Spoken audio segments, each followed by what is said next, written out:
ini selesai Bu ya, jadi tidak perlu berlama-lama. Ya, ini bab sholat mengagak banyak, tapi saya pilihkan yang penting sajalah gitu. Bab hukum meninggalkan, insya Allah kita nggak ada yang berniat dan sengaja meninggalkan, insya Allah. Atas siapa sih wajibnya sholat itu atau apa syarat wajibnya? Kapan sholat itu menjadi wajib? Ini seorang muslim berakal dan balik. Maka secara umum kalau orang muslim ini berakal dan balik, dia sudah kena kewajiban sholat. Artinya kalau hilang salah satu dari 3 syarat ini, dia tidak terkena kewajiban sholat.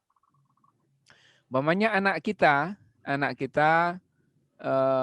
muslim, udah berakal, tapi belum balik, tidak ada kewajiban sholat. Tetapi kita sebagai orang tua punya kewajiban terkait hal tersebut. Kewajiban kita apa? Memerintahkan anak untuk sholat. Memerintahkan anak untuk sholat.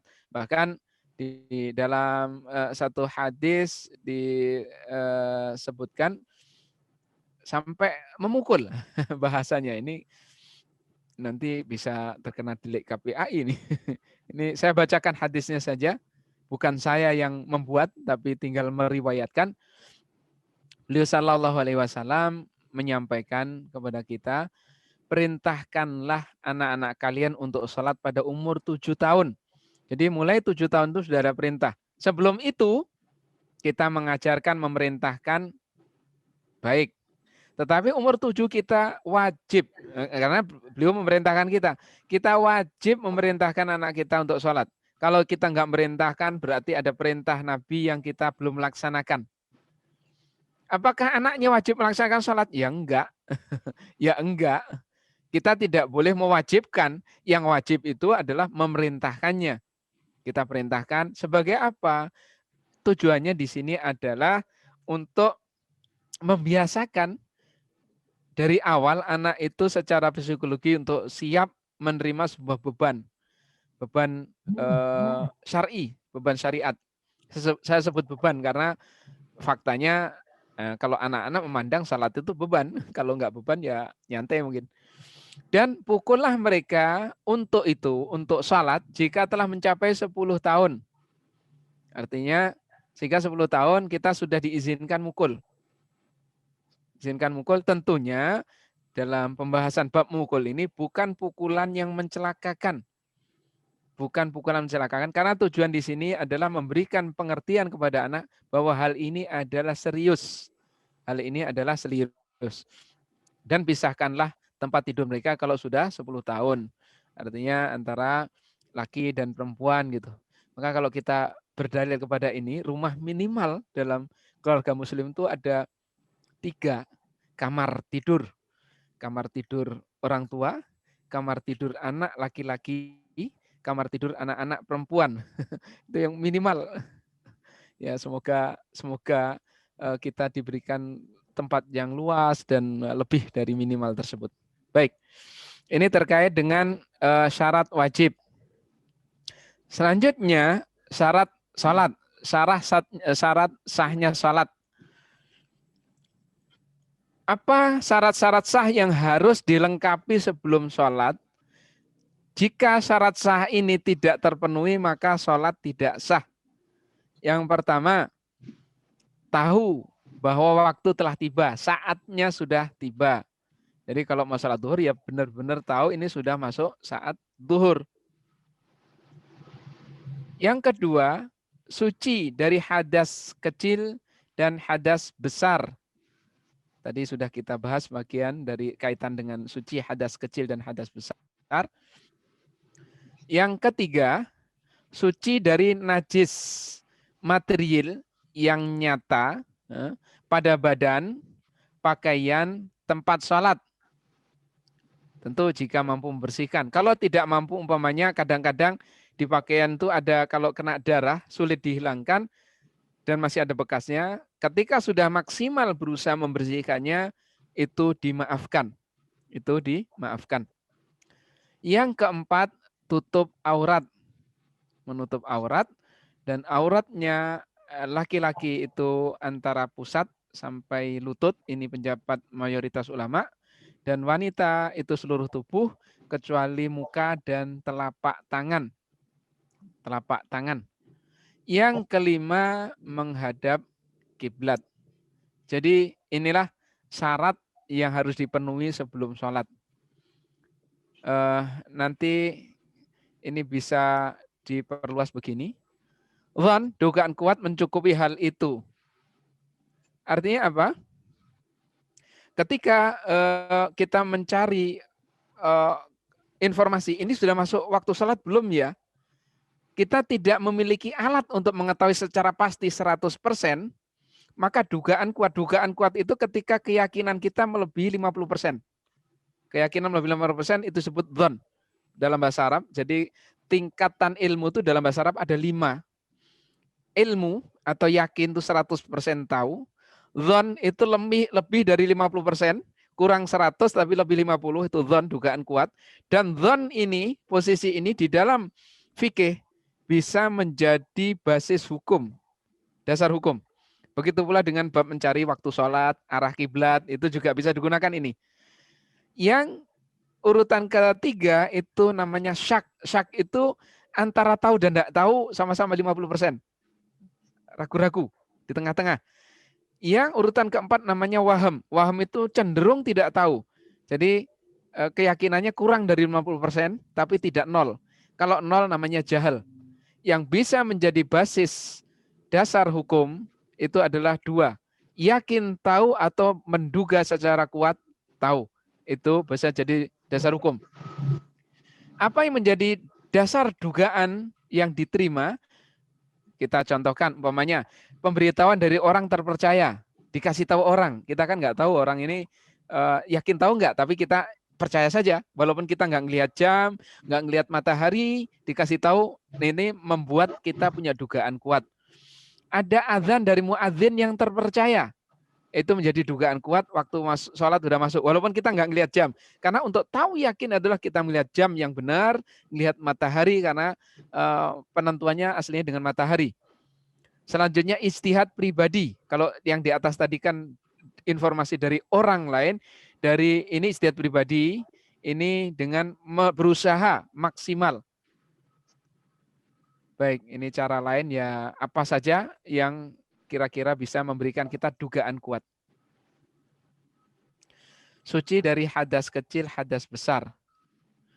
Ini dalilnya saja, pembahasan hadas kecil, hadas besar sudah di atas nanti kalau diperlukan. Secara umum, hadas kecil adalah pembatal wudhu, yang itu seperti BA, KBA, keluar angin itu.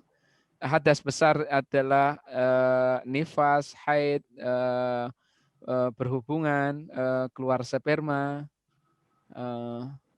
baik itu hadas besar. Kemudian suci secara materi. Jika tidak mampu, kita sudah sebutkan tetap sholat walaupun ada najis dan tidak perlu mengulang. Artinya jika sudah maksimal tidak mampu. Bagaimana mensucikan najis dari badan? Ini dalilnya tawaddo' waqsil zakarok, salah satu dalilnya. Ini saya pikir cukup untuk pendalilannya. Untuk detailnya di bab najis sebenarnya. Di bab najis yang kita anggap sudah lewat tadi. Tutup aurat. Tutup aurat, karena ini belum dibahas di atas. Kalau bab najis, hadas itu sudah dibahas di bab atas. Sudah dianggap lewat. Batas aurat pria tadi sudah kita sebutkan. Batasan aurat wanita secara umum sudah kita sebutkan. Seluruh tubuh kecuali wajah dan kedua telapak tangan. Pakaian minimal dan yang lebih baik bagaimana? Minimal, pakaian penutup itu adalah pakaian menutup aurat walaupun ia sempit. Walaupun ia sempit, artinya ketat, tapi menutup seluruhnya. Itu lebih baik daripada lebar tapi nerawang, tembus pandang. Daripada tembus pandang. Ini kita bicara minimal loh ya. Bukan yang terbaik. Kalau nanti kita tentu mencari yang terbaik. Satu pakaian boleh, satu potong pakaian boleh selama dia itu bisa menutupi aurat yang harus ditutupi. Baik, umpamanya kalau laki-laki sarung doang kondisi minimal, ini minimal tuh batas standar paling rendah. Atau wanita pakaian dikul-kul gimana seluruh tangan badan di dalam kerudung kain bukan baju ya, tertutup semua gitu umpamanya, cuman mukanya doang kelihatan untuk sujud nanti gitu. Baik. Apa yang lebih baik setelah minimal tentu ada yang lebih baik. 2 pakaian atau lebih, kemudian maaf ini dalilnya nggak usah di ini, agak banyak. Dan berhias, arti berhias ini adalah memakai yang terbaik, bukan berhias kemudian harus apa ya, pokoknya kalau wanita ke masjid berhias dengan wewangian, berarti enggak. Bahkan kalau wanita ke masjid berusaha memakai pakaian yang standar, standar wajar, tidak membuat fitnah. Kalau laki-laki baru dengan wewangian dan segala macamnya. Kalau salat tanpa tutup kepala tidak masalah, ini bukan bab penting karena tanpa tutup kepala tetap boleh. Menghadap kiblat, ini masih punya jatah 2 menit lagi. Ya. Menghadap kiblat bagaimana? Dalil nggak usah saya buka. Ketika kita berada di dekat Ka'bah, harus menghadap ke fisik Ka'bah. Ya, kita melihat langsung kalau di sekitar sana, harus menghadap persis ke Ka'bahnya. Jika tidak, kayak kita sedang di Indonesia atau wilayah yang jauh dari Masjidil Haram, harus menghadap ke arah Ka'bah. Kalau suruh persis susah ya, kita pakai kompas menentukan sekian derajatnya persis susah, maka cukup mengarah. Jadi arah itu arahnya ke barat, agak serong kanan dikit ya, lewat-lewat dikit, tidak 100% diizinkan dan dibolehkan dalam hal ini. Kalau cara mengetahui kiblat tentunya ya ada melihat mihrab, ada bangunan musala, masjid, kompas, dan cara-cara yang bisa dikenal oleh yang biasa berpetualang. Ada istilahnya TMPK, teknik membaca peta kompas itu kalau mau serius. Kalau tidak menemukan arah kiblat, bagaimana? Kalau tidak menemukan, bertanya. Kalau nggak bisa, istihad. Nah, istihad ini bagaimana? Istihad itu tadi ya dengan teknik TMPK tadi, atau melihat ke arah matahari, melihat kalau di hutan tumbuhan lumut itu arahnya kemana, biasanya lumut itu mencari arah sinar matahari dan segala macamnya. Jika setelah istihad ternyata salah, ini kan bagaimana ya? Jika beristihad, kita kondisi tidak ada alat untuk mencari arah, sedang di wilayah nggak tahu sama sekali, nggak ada ditanya, selesai sholat, ia tidak perlu ulang. Kalaupun ternyata, waduh salah tadi, nggak perlu ulang. Tapi kalau tahu saat masih sholat, ada yang memberitahu, atau entah bagaimana caranya kita tahu, oh ternyata salah, maka harus segera mengubah arah. Umpamanya tadi ngadepnya ke utara, kesalahan, harus muter ke arah kiblat. Kalau sudah terlanjur selesai, tidak masalah. Dan karena kondisinya ini tidak tahu, maka tiap kali mau sholat beristihad, siapa tahu berubah istihad semacam itu terkait arah kiblat. Kapan kondisi tidak wajib hadap kiblat? Pertama, sholatnya orang yang sunnah di atas kendaraan, sholat sunnah di atas kendaraan, dia kalau zaman dulu beliau sallallahu alaihi wasallam pernah naik unta ketika mulai dihadapkan ke kiblat, setelah itu udah untanya dilepaskan berjalan bersama rombongan berbelok kanan kiri kemana-mana, bahkan bisa membelakangi kiblat, tidak masalah. Terus kemudian adalah sholatnya orang yang terpaksa. Orang terpaksa itu umpamanya kondisi terikat dan nggak bisa, umpamanya naudzubillah diikat oleh kondisi atau oleh orang dan hadapnya nggak tepat, ya udah sakit yang tidak bisa mengarah ke kiblat atau karena takut, dan takut itu bisa dalam kondisi salat khauf, salat perang dalam kondisi perang, yang kondisi sudah berkecamuk perang, sholat tetap harus dilakukan ya. Ini, mohon maaf, jadi sangat pentingnya sholat. Jadi walaupun kondisinya perang sedang berlangsung berkecamuk, sholat tetap dijalankan sambil lari, sambil nyungsep, sambil jungkir balik, arahnya kemana saja. Itu sholat khauf yang maksimal. Baik, ini syarat sahnya. sudah 16. Ya. Belum masuk rukun salat. Gimana? Wah, Dilanjutkan minggu depan Ustaz, boleh kalau Ustaz ada waktu. Boleh, insya Allah kita usahakan baik. Ustaz ya. Ya. Ini mohon maaf sudah berusaha ngebut tapi ternyata qadarullah Allah belum nyampe. Ya. Baik. Ustaz, langsung diskusi aja Ustaz ya. Mangga silakan. Ini ada pertanyaan dari Bu Dewi. Bagaimana kalau ada cat rambut, cat kuku ataupun kosmetik saat wudu, apakah harus dihapus saat wudu, Ustaz? Ya, saat wudu. Jadi ketika berwudu itu memang air harus mengenai kulit. Kita bicara kalau cat rambut itu kalau kena cat semua, cat rambut kena semua, maka itu bisa menghalangi sahnya wudu. Kalau catnya cuma di ujung berarti ada bagian yang tidak kena cat, dan bagian yang tidak kena cat itulah yang bisa mewakili.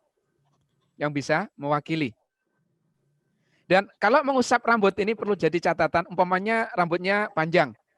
Rambutnya ibu-ibu panjang atau laki-laki juga panjang, ngusapnya nggak boleh di ujungnya. Karena yang diperintahkan adalah wamsahu biru'usikum, rambut yang ada di batas kepala. Kalau ibu-ibu kan rambutnya panjang, nanti nyari-nyari diambil ujung dari belah bawah jilbab, masukin tangan ujungnya doang begitu. Enggak. Jadi bagian yang di batas kepala. Rambut yang di batas kepala ini. Boleh di videoin nggak Ustaz wajahnya? Kayak gimana Ustaz? Dipraktekin batas. Ini kelihatan nggak saya?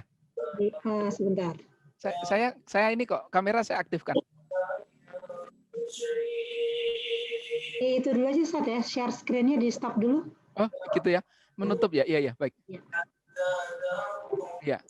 Jadi kan batas kepala kita ini jelas, rambut yang ada di kepala ini. Maaf, jadi rambut yang di batas kepala. Maaf. Videonya nggak kelihatan. Loh, saya ngelihat diri saya sendiri itu. Gimana ya?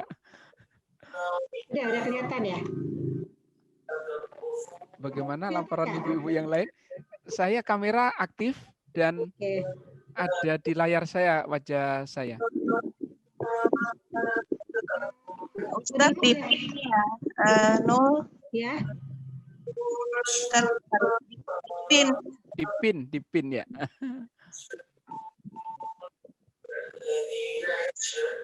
Ibu yang lain ada yang bisa melihat?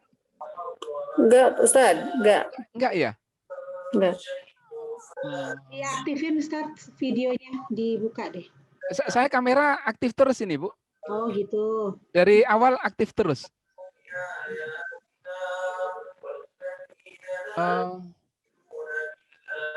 Sekarang malah dimatikan oleh host. Host has stopped your video. Start, oke. Saya start ulang. Nah, udah hola Ustaz, kelihatan. Oh gitu ya. Dari tadi saya ini, wallah alam. Ya gitu dah. Baik, jadi batas kepala kita kan ini. Sehingga rambut yang diusap saat wudhu itu yang rambut yang di batas kepala ini. Di sini, di sini, di sini. Kalau rambutnya panjang sampai sini, kita enggak boleh ngambil ujung rambut, kita usap-usap aja enggak. Gitu. Pokoknya rambutnya dikepang ekor kuda, diambil ujung ekornya diusap-usap enggak. Jadi apa dalilnya? Karena di dalam ayat itu perintahnya wamsahu biru'usikum. Dan usaplah ru'us. Ru'us itu adalah kepala, bukan rambut. Cuman karena rambut ini ada di kepala, gitu. Baik. Itu terkait cat. Jadi kalau di batas ini ada bagian yang tidak kena cat, itu bisa mewakili. Sudah dihitung mengusap rambut. Kalau catnya kena semua rambut, berarti itu harus dihilangi. Karena bisa menghalangi sampainya air ke bagian yang harus kena air. Tadi kemudian setelah ini kuku ya, cat kuku. Cat di kuku juga begitu. Kalau cat ini menghalangi air untuk sampai ke kuku, maka itu menghalangi sahnya wudhu. Bahkan ini mengingatkan kita kepada hadis beliau sallallahu alaihi wasallam ketika menegaskan agar kita memperhatikan wudhu kita. Wailul lil aqabi minan nar. Beliau sampaikan neraka wail, ancaman wail lil aqab untuk tumit-tumit kita yang tidak kena air. Kadang-kadang kalau wudhu yang diperhatikan depan saja kan, tumit itu di belakang, tungkak kalau orang Jawa itu. Kok nggak kena air dan lalai diancam dengan wail. Begitu. Karena apa? Nggak kena air. Nah, sama tadi, karena terhalangi oleh cat dan dia menghalangi kena air, maka itu menghalangi sahnya wudhu. Kecuali kalau pewarna kukunya itu jenis pewarna yang meresap ke dalam kuku. Kan ada pewarna yang meresap ya, berarti dia tidak menghalangi. Kalau yang modelnya cat yang nempel di luar, itulah yang menghalangi. Nanti bisa, mungkin ibu-ibu lebih tahu lah gitu jenisnya. Itu tadi ya yang ditanyakan. Ya, Ustaz. Kemudian masalah haid, Ustaz. Biasanya kan 7 hari, tapi bila ternyata bulan ini lamanya 10 hari, apakah yang 3 hari itu masuk daerah istihadah atau masih haid? Baik. Masih termasuk haid karena dikatakan darah haid maksimal 15 hari. Dari pertanyaan dari Ibu Foni. Terima kasih, Ustaz. Baik. Jadi kalau seorang ibu itu sudah memiliki catatan yang baku, stabil ya, stabil, maka catatan yang stabil tadi bisa menjadi acuan. Jadi acuan. Lebih dari itu dianggap bagian penyakit. Jadi acuan. Kalau dia belum stabil, maka 15 tadilah yang jadi acuan. Kan kalau masih pemula, masih belajar gitu, headnya masih gak stabil, itu diambil maksimal. Kalau sudah stabil itu jelas sekian berjalan bertahun-tahun kok ini agak berbeda, itu bisa menjadi acuan. Baik. Dr. Foni, udah ada lagi yang bertanya atau sudah puas dengan jawaban Ustadz? Langsung ditanyakan boleh ya? Iya. Ada di chat lagi nih ya. Maaf, ya, saya baca chat juga. Hukum mengisi hadir di dalam masjid ketika kita sedang haid terkait dengan jadwal yang sudah ditentukan oleh penyelenggara. Baik. Jadi wanita masuk masjid karena haid. Kalau pengajian di Permata Depok itu juga ibu-ibu yang ikut, maka ibu-ibu yang ikut pengajian kondisi haid, beliau berada di luar pintu. Di luar pintu masjid. Tetap mengikuti tapi dari luar masjid, tidak masuk ke dalam. Ini adalah pendapat yang lebih aman dan lebih selamat, walaupun di sana ada kemungkinan ada pendapat lain, tapi inilah yang diambil oleh mayoritas ulama. Mayoritas menyatakan wanita haid dan orang laki-laki yang junub tidak boleh berdiam di dalam masjid. Lewat doang boleh, kalau berdiam duduk enggak boleh. Walaupun dalam kondisi mohon maaf bersih, terjamin tidak mungkin menajisi, mengotori masjid, tidak boleh. Maka duduknya adalah di luar pintu masjid, di serambi di luar. Batasan serambi ini sebagai batasan batas yang diizinkan apa? Ini saya merujuk kepada kitab Subulus Salam. Kitab Subulus Salam itu karya Syekh San'ani, menjelaskan buku Bulughul Maram, kitab Bulughul Maram, karangan Syekh Ibnu Hajar Al-Asqalani Asy-Syafi'i. Di dalam salah satu babnya, di bab masjid, salah satu adab masjid itu adalah tidak boleh mengumumkan barang hilang di masjid. Maka di penjelasan hadis tersebut, bagaimana caranya? Maka orang yang kehilangan duduk atau berdiri di luar pintu, menanyakan orang yang masuk atau keluar. Ngumuminya di situ. Nah, dari ungkapan itulah akhirnya diambil kesimpulan batasnya ya pintu itu. Sedangkan halaman itu bukan wilayah yang tidak boleh dipakai. Halaman boleh untuk ibu-ibu haid, serambi. Dan ini juga merujuk kepada apa yang dilakukan oleh sahabat Umar radhiyallahu anhu. Beliau membangun halaman khusus di dekat masjid. Halaman, kalau zaman dulu kan masjid nggak ada halaman. Kalau melihat proses pembangunan masjid yang dulu, Masjid Nabawi nggak ada halaman, ya tembok. Kayak rumahnya orang Arab lah, nggak punya serambi, nggak punya halaman. Mungkin kalau orang ke sana, nggak punya serambi, nggak punya halaman, langsung aja gitu. Nah, sahabat Umar membuat halaman masjid dan berkata, nih yang mau teriak-teriak, mau ngapain saja di sini, jangan di masjid. Begitu bahasanya. Maka halaman bagian yang diizinkan. batas maksimalnya adalah ya pintu itu tadi begitu. ini untuk ibu-ibu yang haid. Ya. Kemudian Lanjut. yang kalau yang tadi udah ya tadi ya, mengusap kepala yang benar itu arahnya gimana Ustaz, dari depan ke Baik. belakang ya? Kalau kita yang minimal yang penting usapan kemanapun itu boleh, minimal, ini batas standar minimal. Kalau mau sunnahnya, sunnah itu kan nilai plus ya. Artinya gini, dalam fikih kita bedakan batas minimal sah mana. Mau lebih baik ada. Nah kalau yang ditanyakan bagaimana cara mengusap sah yang benar, ketika sudah mengusap bagian rambut yang ada di kepala, arahnya ke depan, ke belakang, nyamping, sini, itu sudah sah. Secara standar minimal sudah benar. Tetapi kalau mau lebih afdol lagi, lebih sunnahnya lebih lagi, kalau memungkinkan dalam mulai wudunya di rumah, dari depan dibawa ke belakang, balikin ke depan. Ini nambah sunnah, nilai plus, ya kan? Dari depan bawa ke belakang, balikin lagi. Begitu. Ustaz, Ini kalau perempuan yang panjang kan agak susah tuh Ustaz. Jadi cuma kulitnya aja ya kita. ya memang gimana Ustaz? jadi ini yang kena kan batas apa? Rambut-rambut bagian atas saja Bu, sampai batasan ini apa tengkuk ya. Iya. Nggak perlu sampai ujung rambut bawah, dari depan sampai ke tengkuk belakang dibalikin ke depan. Tadi memang kita nggak bahas sunah-sunahnya ya. Ini bab cara sunnah. Artinya kalau orang sudah ngusap rambut, caranya gimana pun jangan disalahin. Yang ini kadang-kadang terkait dengan fikih itu karena luas dan luas harus memahami batas minimal. Orang kalau sudah melewati batas minimal itu udah benar, jangan disalahin itu. Kalau nyalain orang benar salah kan? Gitu. Baik, ya. Jadi kalau sudah mengusap bagian kepala, rambut yang ada di batas kepala ini arahnya kemanapun, sekali doang, ke kanan, ke kiri, ke muka, ke belakang, sudah sah melewati batas minimal. Mau tambah lagi, naik dari tadi, artinya nilai plusnya ya dari depan ke belakang, semua dikenakan begitu. Ya. Ada lagi Ustaz, ini kalau misalnya kita sudah wudhu, bolehkah mengeringkan wajah sebelum sholat? Baik. Bab mengeringkan wajah diizinkan. Diizinkan mengeringkan wajah setelah wudhu. Jadi pertanyaan boleh atau tidak? Boleh.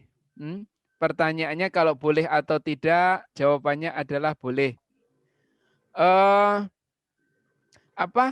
Memang ada diskusi di antara para ulama terkait menggunakan anduk. Menggunakan anduk, apakah boleh apa enggak sih gitu setelah mandi sunnah gitu, setelah mandi sunnah atau wudhu boleh enggak? Ada beberapa hadis yang menyebutkan bahwa beliau Shallallahu Alaihi Wasallam pernah mandi, setelah mandi disediakan untuknya itu handuk, tapi anduk itu beliau tolak. Anduk itu beliau tolak dan beliau kibas-kibaskan saja airnya. Beliau kibas-kibaskan airnya. Jadi kalau ditanyakan boleh enggak ngelap? Boleh. Tapi kalau mau nyari yang afdol, para ulama menyatakan enggak perlu dilap, itu lebih afdol. Jadi udah enggak salah, ngelap enggak salah. Umpamanya kalau ibu-ibu terutama kalau mau kena putih, kalau nggak dilap ini terus jadi berwarna Bu ya. Kadang-kadang bagian mau kena itu. Ustaz, ada lagi pertanyaan dari Bu Mela. Apabila ada sisa maskara di bulu mata, apakah sah wudunya? Maskara Ustaz. Ya baik. Secara materi maskara itu apakah menghalangi air atau enggak ya? Kalau cat itu kan jelas ya. Cat itu menghalangi. Kalau maskara saya belum tahu detail materinya, mungkin ibu lebih tahu. Nanti bisa dilihat apakah dia ngeresap airnya dengan maskara itu atau dia menghalangi. Kalau menghalangi berarti ada bagian muka yang wajib dibasuh dan tidak terbasuh. Saya kurang paham kalau maskara itu secara materi apakah menghalangi air atau tidak. Intinya situ. Intinya apakah menghalangi air atau tidak. Kalau tidak menghalangi, insya Allah tidak masalah. Umpamanya kayak bedak itu kan, kadang-kadang bedak masih ada, bedak kan ya kena air yang ngikut aja, lewat aja gitu. Larut sama air nggak masalah. Nggak tahu kalau sekarang saya belum paham. Larut apa enggak kena air itu. Ya, intinya jangan sampai bahannya tidak meresap air gitu Ustadz ya. Iya. Nanti ditanya, mungkin kalau yang kosmetik muslimah yang ada halalnya mungkin ya, tapi halal mungkin nanti dokter kulit yang lain terdewi. Iya, baik, mungkin bisa menjelaskan ahlinya. Menambahkan. Iya. Ustadz, tambah ilmu. Ya, saya mau nanya, kalau misalnya sholat, kalau wanita kan telapak tangan, tapi kan biasanya kita mau kena itu kan seluruh ya, seluruh sampai tangan kita nggak kelihatan, itu nggak masalah Ustadz ya, karena melebihi, kalau mau kena Indonesia kan biasanya telapak tangannya juga nggak kelihatan, itu nggak masalah ya Ustadz ya? Mau kena Indonesia telapak tangan tidak kelihatan. Ya, jadi ya nggak masalah. Nah, seandainya, tapi kalau ininya gimana Ustadz? Ini harus ditutup ya Ustadz ya? Enggak Ibu. Jadi boleh, istilah ya? Telapak tangan dalam bahasa Arab itu, bahasa Arabnya kafun. Kafun itu batasnya ini pergelangan segini, ini namanya kaf, baik yang dalam maupun luar. Ini disebutnya kaf dalam bahasa Arab. Karena tagnya kan kita merujuknya ke nas bahasa Arab, teks bahasa Arab, tagnya itu kaf, dan kaf itu ini ya segini ini kaf. Jadi luar dalam. Nah, karena di Indonesia ini sangat hati-hati, saya ingat dulu kalau ibu saya itu mau kenahnya ini ketutup. Jadi ada nyangkutin tangan begitu, kayak jemari ini ketutup. Ya enggak apa-apa untuk kehati-hatian, tapi merujuk ke dalam bahasa Arab ini bukan bagian itu. Makanya kalau pernah jalan-jalan atau ke Turki, atau kalau pernah di Masjidil Haram lah, campur dari mana-mana akan lihat kan biasa pakai baju biasa, yang penting ketutup itu. Karena memang secara bahasa itu bagian kaf yang diizinkan untuk terlihat nggak apa-apa begitu.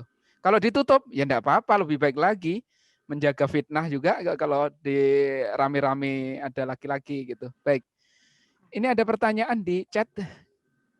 Bergerak saat salat gimana batasannya? Jadi aslinya begini Bu, orang sholat itu kan gerakannya ditentukan, bacaannya ditentukan secara umum lah gitu. Nah, ketika ada gerakan di luar gerakan sholat, umpamanya sholat terus sambil nulis, itu kan memasukkan pekerjaan lain ke dalam sholat, itu membatalkan. Untuk amannya, sholat nggak ada gerakan lain, itu pasti aman. Nah, kemudian di sini yang menjadi bahan diskusi adalah batasnya. Kalau kita diam tidak ada gerakan lain, sholatnya pasti sah.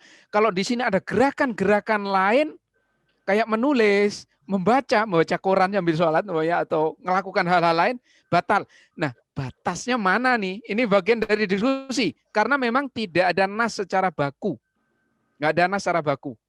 Maka kalau di mazhab Syafi'iyah, saya merujuknya ke mazhab Syafi'iyah sebagai acuan karena apa? Masyarakat kita kebanyakan Syafi'iyah, gerakannya adalah 3 gerakan, maksimal 3 gerakan. Tetapi menjadi catatan, 3 gerakan ini adalah ketika gerakan itu tidak dibutuhkan. Gini maksudnya. Gerakan itu adalah gerakan di luar gerakan sholat dan tidak diperlukan untuk kesempurnaan sholat. Umpamanya kita laki-laki pakai sarung sholat, sarungnya melorot. Kalau dibiarkan jatuh, batal sholat. Kalau kita ngambil sarung, ngulin lagi, gerakannya sekali nggak kuat, lepas lagi. Mungkin 3 kali, 4 kali. Nah, gerakan ini bagian dari menyempurnakan sholat, maka dia bagian yang diizinkan. Tapi kalau nggak ada perlunya di mazhab Syafi'i adalah 3. Makanya kalau yang di dalam kitab-kitab kuno Syafi'iyah itu kalau mau menggaruk itu dihitung Bu. Garuknya dengan 1 jari 2 kali. 1, 2, berhenti. Masih gatel, hitung lagi. 1, 2. Kan nggak berurutan. Itu di kitab-kitab kuno Bu. Sampai dihitung. Jangan 3 jari. 3 jari dihitung 3. Ini yang kitab-kitab sangat ini. Tapi ya ini sebuah acuan saja. Gerakan yang bukan tidak diperlukan untuk menyempurnakan sholat. Di dalam mazhab Syafi'iyah maksimal 3 itu udah mentok. Makanya bahkan garuk pun gitu. Tetapi kalau gerakan itu dalam rangka menyempurnakan sholat, umpamanya saya sholat di shaf kedua, depan saya ada yang uzur, batal atau apa keluar, ya saya melangkah ke depan. Langkahnya berapa? Mungkin bisa 3, bisa 4. Memang kalau mau kehati-hatian, ada yang melangkahnya 1 berhenti, 2 berhenti itu. Tapi ini bagian dari menyempurnakan sholat. Salah satu dalilnya yang menunjukkan bahwa gerakan bukan dari sholat, tetapi diperlukan untuk menyempurnakan sholat itu diizinkan adalah banyak contoh. 1, ada seorang sahabat namanya Abu Bakrah. Kasusnya dia ngejar sholat jamaah, baru sampai di pintu, imamnya rukuk. Buru-buru dia takbiratul ihram di pintu, sambil rukuk jalan, gedebuk, nyusul ke shaf. Selesai sholat ditanya oleh beliau sallallahu alaihi wasallam, siapa tadi angkat tangan? Saya, Rasulullah. Kenapa? Ya, ini ketemu rukuknya saya masih di pintu, ya udah rukuk di pintu, takbiratul ihram, langsung rukuk, ngejar ke shaf. Ya udah, tapi jangan diulangi ya. Zadakallahu hirsan wala ta'ud. Lihat, jalan. Contoh lain, dalam kasus ketika Abu Bakar menjadi imam, saat Nabi SAW pergi pada mengurusi kasus di sebuah kabilah, pas pulang ke masjid, datang ke masjid, Abu Bakar radhiyallahu anhu jadi imam. Pas jadi imam, kemudian para sahabat di belakangnya ngasih kode, ditepukin. Plak, ditepukin. Tepuk pertama, jalan aja terus, nggak ngubris. Tepuknya tambah banyak, tepuk. Nengok. Sahabat Abu Bakar nengok. Ada nanti kalau diperlukan hadisnya saya tunjukkan. Nengok ke belakang gitu. Oh ada Nabi. Tapi nggak ada ngomong. Kata Nabi, bukan kata Nabi, isyaratnya diam di tempat. Tapi Abu Bakar tetap mundur masuk shaf, akhirnya Nabi maju ke depan menjadi imam. Lihat ini ada gerakan, ada kode, tapi nggak ada ngomong. Nggak ada ngomong. Kalau ada dialog bisa batal. Ini gerakan saja dengan isyarat. Ada tepuk, ada tengok, ada isyarat. Kalau Nabi belum masuk sholat kan isyarat suruh diem. Suruh diem. Nah, akhirnya ini. Kemudian kasus lagi umpamanya ketika sahabat Umar radhiyallahu anhu ditusuk yang dibunuh waktu itu. Beliau kan ngambil, narik Abdurrahman bin Auf di belakangnya untuk menjadi imam. Ditarik belakangnya maju, melanjutkan sholat, dipercepat saat itu. Jadi gerakan-gerakan yang memang diperlukan untuk kesempurnaan sholat itu sendiri tidak dibatasi selama gerakannya terbatas untuk keperluannya. Tapi kalau gerakan yang lain itulah yang bisa membatalkan. Dan untuk kehati-hatiannya di mazhab Syafi'iyah, gerakan-gerakan yang bukan untuk penyempurnaan sholat ya kayak garuk-garuk tadi, ya itu tadi 3 lah mentok dah gitu. Baik. Ini ada beberapa pertanyaan mungkin sebelum ditutup Ustaz ya. Pemakaian sutra atau pembatas sholat itu bagaimana hukumnya? Baik, ya. Ini sudah masuk bab sholat ya. Atau kita lanjutkan aja ya Ustaz ya? Sedikit aja kali Ustaz, nanti ya. Depan diperjelas. Kita selesaikan dulu ini ya. Baik.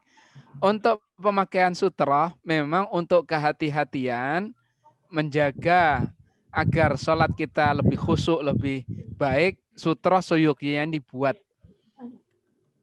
Kalau di dalam beberapa madhab itu minimal garis. Walaupun kalau mau yang disepakati seluruhnya adalah barang yang memang ditaruh dengan tinggi kira-kira sejengkal. Kita punya tas taruh depan kita, ada jaket taruh depan kita, selesai. Itu yang disepakati. Kalau garis bagaimana? Sebagian ulama membolehkan garis. Garis itu bisa garis batas shaf, bisa garis sajadah kita, itu. Tapi kalau yang mau aman memang barang depan kita. Kalau kita sholat sendirian. Kalau kita jadi makmum, maka yang perlu membuat sutroh itu adalah imamnya. Jadi yang dijaga adalah sutroh imamnya. Sutroh makmum ngikutin ke imam. Kalau ada orang jalan di depan shaf kita, tidak masalah. Tidak mengurangi nilai salat kita kalau kita sebagai makmum. Yang dijaga shafnya imam. Jadi yang sangat memerlukan perhatian terhadap sutroh ini adalah imam atau orang yang sholat sendiri. Punya salat sunnah, tahiyatul masjid atau apalah begitu. Baik. Ya, Ustaz, apakah boleh pakai sajadah yang empuk? Ada yang bilang tidak boleh. Karena katanya dahi terhalang untuk bersentuhan dengan lantai atau tanah. Oh, boleh. Ustaz dari Bu Dewi yang lain ya. terkait dengan sajadah boleh empuk, boleh keras. Alasannya kalau harus nyentuh lantai atau tanah, kasihan yang sholatnya di lantai 5. Nyentuh tanahnya gimana? Kemudian rata-rata di masjid-masjid mana-mana dulu ya sebelum corona pakai hambal. Ada yang nyaman sekali. Jadi yang diminta jidat kita ini menempel kepada alas yang kita pakai, ardiyah, bukan tanah. Kalau harus nyari tanah repot. Ini nanti lantai juga tidak harus ke lantai. Yang penting kalau kita salat di atas kereta, ya di atas kereta itu bukan lantai marmer, lantai ini. Pakai alas tidak masalah. Pakai alas tidak masalah. Baik. Intinya, jadi dahi itu menyentuh alas yang kita pakai dan alas itu tidak boleh ngikut dahi. Umpamanya ibu-ibu pakai jilbab, jilbabnya ngelawer, nutupin dahi. Sujudnya ke jilbab itu, jilbabnya ke bawah juga. Itu yang tidak boleh. Karena ini jidat tidak nempel ke alas itu tadi. Baik. Terakhir Ustadz ya, masalah gerakan sholat ini mungkin dari Dokter Mela seperti menahan buang angin, kemudian berayun-ayun habis ruku, batasan gerakannya bagaimana? Ini bab nanti minggu depan aja ya Ustadz ya kita bahas ya. Boleh. Jadi maaf ya Bu Mela. Untuk nahan ini sangat relatif ya, beda orang beda cara, ada yang ngotot, ada ini. Tapi intinya itu gerakan sebenarnya bukan bagian menyempurnakan salat. Kan bukan bagian dari salat itu sendiri. Jadi ya usahakan diminimalkan lah gitu. Diminimalkan ya kalau mau ambil mazhab Syafi'i 3 karena penyebutan angka 3 itu sebenarnya adalah hasil istihad, nggak ketemu di dalilnya. Ya saya sebutkan tadi, pertemuan antara batal dan tidak batal sholat akibat gerakan tadi di poin mana itu yang tarik ulur antara mazhab itu. Baik. Baik Ustadz, terima kasih karena waktu sudah malam, sudah lebih dari yang kita patokan ya. Jadi mungkin kita tutup saja Ustadz, silakan untuk menutup dan membaca doa Ustadz ya. Baik. Baik ibu-ibu sekalian yang semoga Allah muliakan, Allah rahmati. Demikian yang bisa saya sampaikan dan bisa kita pelajari secara bersama-sama. Tentunya saya sebagai pembawa materi pada kali ini sebagai manusia biasa ada kekhilafan, kesalahan baik dalam isi materi maupun sikap yang mungkin kurang berkenan, ungkapan kata yang mungkin tidak cocok. Saya mohon maaf kepada seluruh hadirin, hadirat. Juga tidak lupa juga kita juga memohon ampunan dari Allah Ta'ala andaikan selama acara ini kita ada kesalahan, kekhilafan. Dan mari kita berdoa baik untuk kebaikan kita yang hadir maupun orang-orang yang kerabat, sanak, teman yang tidak hadir dan umumnya kepada kaum muslimin semuanya. Semoga saja dengan bertawasul dengan amal soleh yang kita lakukan pada malam hari ini, Allah ijabah dan Allah kabulkan doa kita. Bismillahirrahmanirrahim. Astagfirullahaladzim. Allahumma salli ala Muhammadin fil awwalin. Allahumma salli ala nabiyina Muhammadin fil akhirin.